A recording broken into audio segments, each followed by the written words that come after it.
Buen día compañeros, nosotros somos el equipo número 4 y hoy les vamos a hablar sobre el realismo jurídico de Duncan Kennedy, o también conocido como los estudios críticos del derecho, o por su nombre en inglés, Critical Legal Studies. Vamos a abarcar los orígenes de los estudios críticos del derecho, sus influencias, su relación con el realismo jurídico, el aspecto político del derecho que hablan los estudios críticos del derecho, así como algunas críticas que han salido de los estudios críticos del derecho.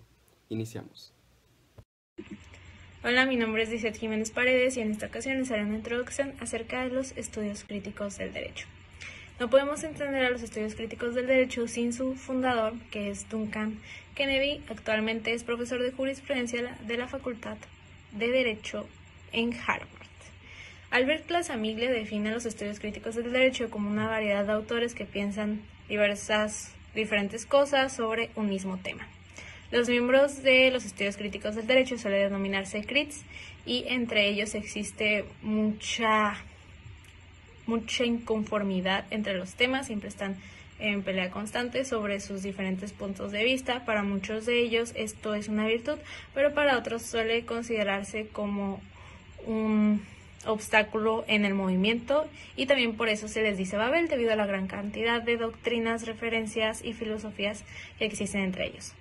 Para entender un poco más acerca de los estudios críticos del derecho, debemos irnos a sus influencias, que es el marxismo ortodoxo, fundado por Lucas Georgi en 1923, y él nos explica que todo marxista podría reconocer sin reservas todos los nuevos resultados y rechazar sin excepción todas las tesis resueltas de Marx, sin tener en cambio que abandonar por un minuto su teoría marxista ortodoxa. Por otro lado, Foucault y su postestructuralismo francés nos dice que el derecho es el núcleo de la sociedad que la llevará o conducirá hacia una unidad moderna, y es el principal instrumento de regulación y normalización de las sociedades. Para entender el postestructuralismo francés nos tenemos que remontar a su antecedente más remoto, o con lo que evoluciona, que es en Estados Unidos, como una sociedad jurídica del siglo XX, que actualmente lo podemos encontrar sus antecedentes en escuelas y en la abogacía principalmente. Debemos entender uno de los acontecimientos jurídicos más importantes en la historia de Estados Unidos, que es su independencia y su constitución de 1776, así como un antecedente judicial que actualmente también se aplica para México, que es en la sentencia Marbury versus Madison, en el cual el juez Marshall da origen al control difuso, el cual también se aplica en México y está regulado en el artículo 1 constitucional y 133. Para entender a este movimiento debemos reconocer sus tres puntos principales que dan núcleo o origen y regulan a este movimiento, que es la estructura de los estudios críticos del derecho como una plataforma política, el elemento humano, los estudios críticos del derecho, y estos se aplican con el fin de impulsar o avanzar en la agenda política. Gracias. Mi nombre es Celina Yasmín Antonio y voy a hablar sobre la diferencia de este movimiento. Continuamos. Esto constituye un movimiento casi completamente conformado por puros juristas académicos, iniciadores, y comparten características o actitudes de tanto educativos, sociales y políticas y culturales. Sin embargo, surgen problemas al caracterizar este movimiento, ya que su heterogeneidad de los integrantes, en este caso los juristas, quienes hacen uso de soportes técnicos y metodológicos que son muy diversos, que ocupan grandes campos de estudio. Cabe mencionar que las diversas características también se evidencian como el objeto concreto de los estudios, que por ejemplo van desde el derecho positivo hasta el ejercicio de la profesión. Otro ejemplo sería la enseñanza del derecho desde la justicia informal hasta la multicultural. Los críticos tomaron mucho más que nada estos argumentos que cuestionaban las decisiones judiciales, pero como fueron modernizándose para aquellas teorías que ellos trataron o intentaron de responder precisamente a estos retos que se acaban de dar teóricos, y estas más que nada defendían al realismo jurídico. Quisieron desmontar más que nada el mito ante estas reglas, defendiendo al realismo jurídico, y los CRIT quisieron hacer al menos dos objetivos políticos. En primer lugar, buscaban analizar y reconstruir críticamente las perspectivas políticas de los jueces, en consecuencia las sentencias, ya que con esto trataban de avanzar a una agenda política de una confrontación jurídica. En segundo lugar, era desmontar el mito de la determinación que permitió diseñar estrategias políticas de litigio a diferencia de los abogados tradicionales. Cabe mencionar que esto se dio en el realismo jurídico y vamos a hablar un poquito del realismo jurídico norteamericano, que también fue un movimiento que se desarrolló en el marco del enfrentamiento entre la política de New Deal y la resistencia conservadora de la Suprema Corte del siglo XX. Esto se dio en Estados Unidos. Los temas que se centró la atención del realismo jurídico norteamericano eran dos temas. Uno era la diferencia de hechos extrajurídicos y la otra, más que nada, fue la crítica a la adjudicación jurídica. Esto implica que debajo del aspecto científico y el razonamiento deductivo, a las normas y los conceptos resultan ser indeterminados y rara vez llegan a ser más que nada en un lugar instante, o se puede decir neutros. Buen día, mi nombre es Joaquín Payán Quiñones y yo les voy a hablar sobre la naturaleza política del derecho acorde a los estudios críticos del derecho. En primer lugar, se tiene que entender muy bien que los estudios críticos del derecho siguen una corriente política izquierda que puede ser tanto radical como liberal, ya que estudian los movimientos sociales de manera muy cercana y por eso se ha referido que los estudios críticos del derecho tienen una postura socialista frente al derecho. Entrando lleno a la naturaleza política del derecho, por décadas se ha enseñado que el derecho es una ciencia, que el derecho nace del razonamiento lógico jurídico y del método científico, y que desde su concepción hasta su formalización como derecho positivo no medía ninguna ideología ni postura de quien lo creó, poniendo así el derecho en una situación especial de neutralidad, eso con el fin de poder aplicar el derecho en todas las áreas posibles. Juristas como Hans Kelsen, Robert Alexis y Donald Dworkin defienden esta neutralidad del derecho, agregando de que el derecho funciona como un sistema ordenado de normas o reglas mediante una racionalidad coherente de sus principios y máximas con el fin de lograr una homogeneidad del derecho en cuanto a su creación, interpretación y aplicación.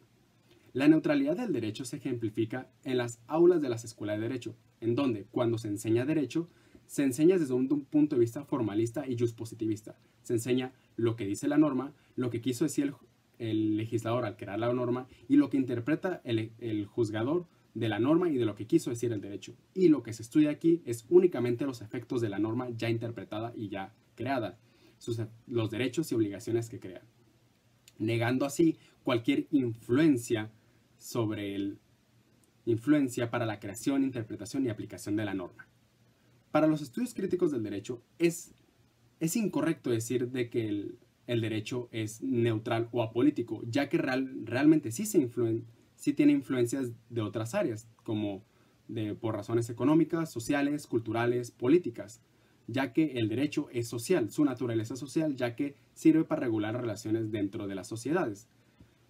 Las fallas de la neutralidad del derecho se pueden ejemplificar cuando existe una controversia dentro de la sociedad y cuando el derecho no puede responder a las necesidades de la sociedad misma, un movimiento social o político, toma el derecho, lo radicaliza y lo politiza para que se haga un cambio en el derecho. Esto se puede ejemplificar con el movimiento feminista, que busca, además de varias cosas, la despenalización del aborto y que el aborto sea reconocido como parte íntegra del derecho a la salud de la mujer.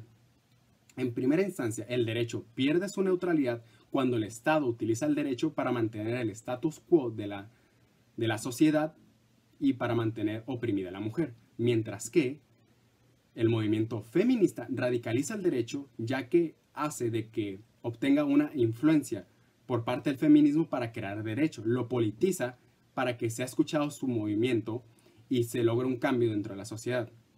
Todo esto se puede resumir con la frase "Law is politics", el derecho es política. Eso quiere decir que toda decisión legal es política, pero cuando estas decisiones legales fallan a la sociedad, se toman decisiones políticas para que exista un cambio dentro de la normatividad. Esto es todo por mi parte. Muchas gracias. Buenos días, compañeros y maestra. Yo soy Ameyali Tortolero Mendoza y les voy a hablar sobre la crítica en la indeterminación de los ordenamientos jurídicos. ¿Esto qué es?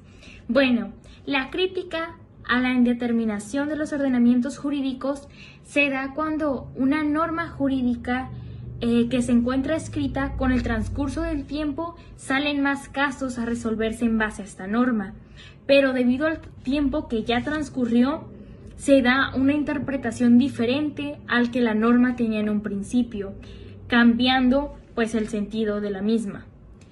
Hubo un movimiento que se enfocó mucho en este aspecto, conocido como CLS, por sus siglas en movimiento.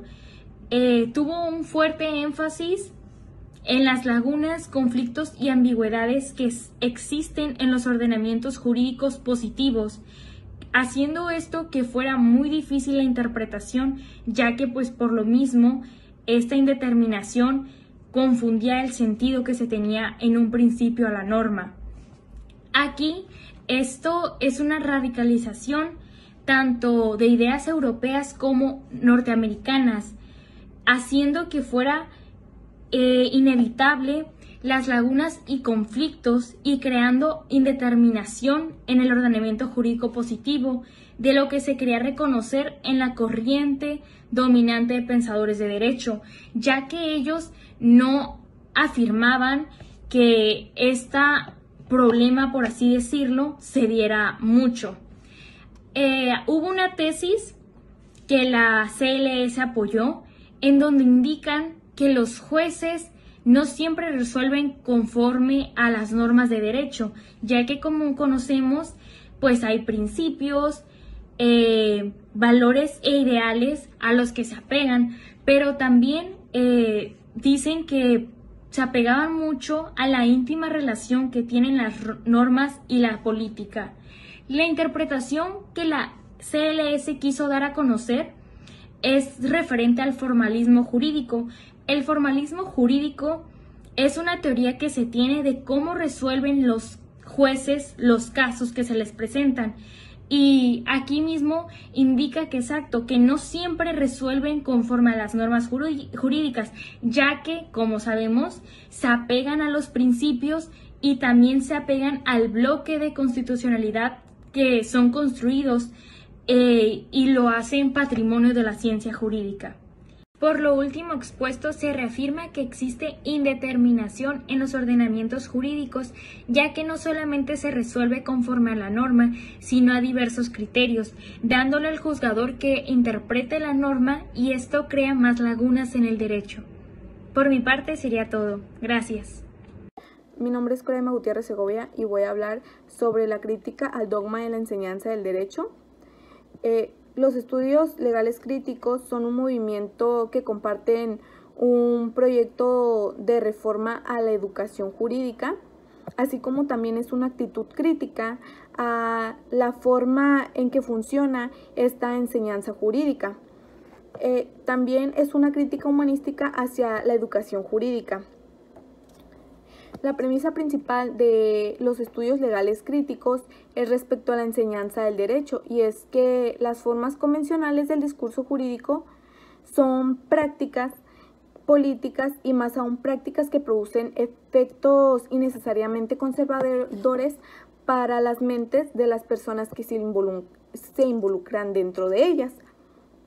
En relación con la enseñanza tradicional del derecho, los estudios legales críticos han rechazado que las cuestiones estrictamente técnico-jurídicas y dogmáticas se hayan asumido de una manera independiente de la teoría social y del discurso político, filosófico, moral. Entonces, los estudios legales críticos abogan que existe una vinculación entre tales discursos y que suelen ser considerados como extrajurídicos. Duncan Kennedy también busca crear una escuela o una nueva clase de un grupo académico en el que el grupo afirme el pensamiento creativo en vez de reprimirlo, y que éste reproduzca este pensamiento, que no lo reprima. Dentro de estas propuestas, Duncan Kennedy busca que los estudiantes interactúen entre sí y de una manera igualitaria y que trabajen juntos, que sean cooperativos y que no compitan entre ellos.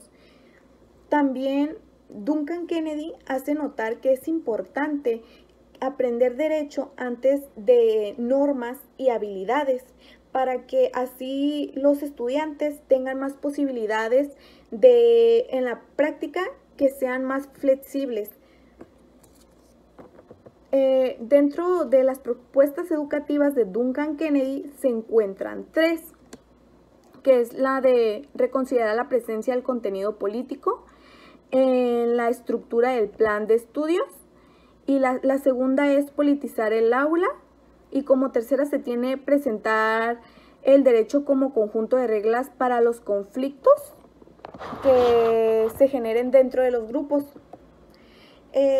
Dentro de las facultades de derecho se pide constituir de nuevo los currículos para que las facultades dentro de la combinación se adentren 3 bloques, el cual es el análisis doctrinal, la enseñanza clínica y práctica, así como también como tercera la formación del análisis cultural, y en economía política, antropología, filosofía y otras áreas similares. Mi nombre es Abigail Alcántar González y el tema que vamos a ver en este momento es sobre las críticas al derecho civil actual en relación a su regulación. Las reglas positivas del derecho privado tienen un efecto distributivo significativo en el bienestar de los grupos en conflicto de la sociedad, de los cuales vamos a resaltar ciertos puntos importantes. En el contexto del derecho civil, esto se entiende mejor como un ataque al entendimiento del ordenamiento jurídico, como aquel en el cual existe un trasfondo de derecho privado neutral, y luego una capa de derecho público diseñada para lograr objetivos distributivos u objetivos relacionados con la justicia social. En este modelo tradicional, el derecho privado es un trasfondo neutral y después está el derecho público, el cual es una intervención en orden académico a cambiar resultados en una dirección socialmente deseable.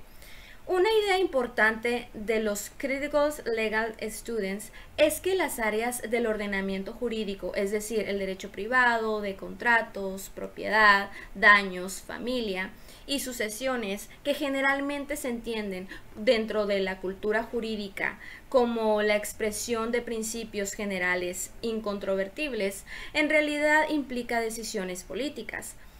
Por ejemplo, el principio de libertad no explica muy bien el derecho de contratos, como tampoco el principio de la culpa explica muy bien el del derecho de responsabilidad civil.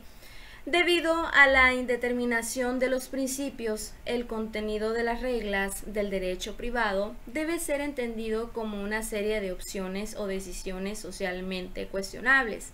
Esto sugiere que las reglas del derecho privado se entiendan mejor como análogas a la intervención del derecho público y que sus políticas puedan ser estudiadas incluyendo tanto sus efectos en la distribución de las cosas deseables por los individuos como la formación de identidades. Duncan Kennedy es uno de los principales representantes del movimiento. Se refiere a la lógica contradictoria que atraviesa el derecho privado y a cómo se enfrentan dos modos retóricos en la adjudicación y doctrina jurídica norteamericana, por ejemplo, individualismo y altruismo, cada uno de los cuales haya su regularización de forma diferente.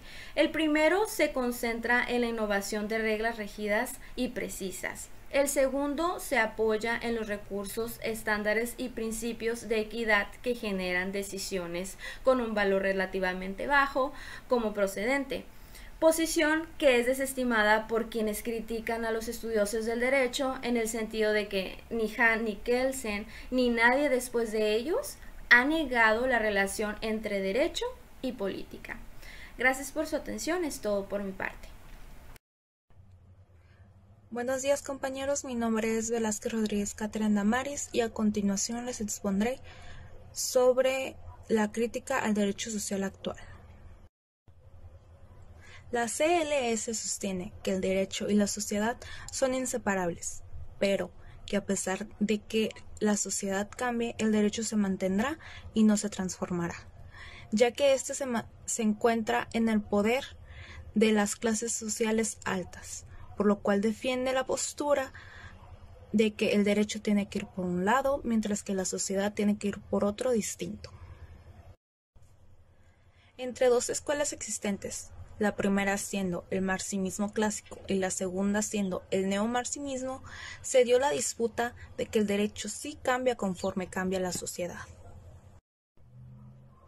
Para los crits, el marxismo clásico recae en el error de que las decisiones jurídicas son tomadas o determinadas mediante la fuerza socioeconómica, además de que no cuenta con importantes características que todo sistema jurídico debería de tener. Además, la corriente de este derecho recae en una eficacia estática, por lo cual no hay una conexión entre las propuestas y el desarrollo. También afirman estar interesados en el desarrollo económico, pero sus propuestas solamente lo agravan, por lo cual no existe una razón para creer que una desigualdad aumente al crecimiento. Por tanto, se puede llegar a la conclusión de que los crits heredaron al marxismo clásico, pero con una fuerte posición crítica ante la sociedad. Pero, no obstante, ellos sí criticaron las tesis del marxismo clásico, donde se establece la supremacía de los estándares socioeconómicos, así como la interpretación judicial. Por ello, los miembros de la CLS siguieron posiciones neomarxistas, así como también de otras fuentes filosóficas, para tener un estudio mucho más detallado sobre el derecho y para ser más específicos sobre la legitimación de este. Por tanto, la crítica principal es que cuando se crean normas bajo el criterio o principio de maximización de riquezas, como así le denomina Caldor Higgs, se hace sin sentido aparente, puesto que los jueces y o legisladores se encargan de escoger cuáles leyes promulgar y cómo deberán ser interpretadas estas mismas. Estas prácticas políticas no permiten que las personas suban de clase social, sino que se mantengan a flote con leyes ya existentes, manteniendo así un orden establecido por estas mismas normas, así como con la interpretación de ellas.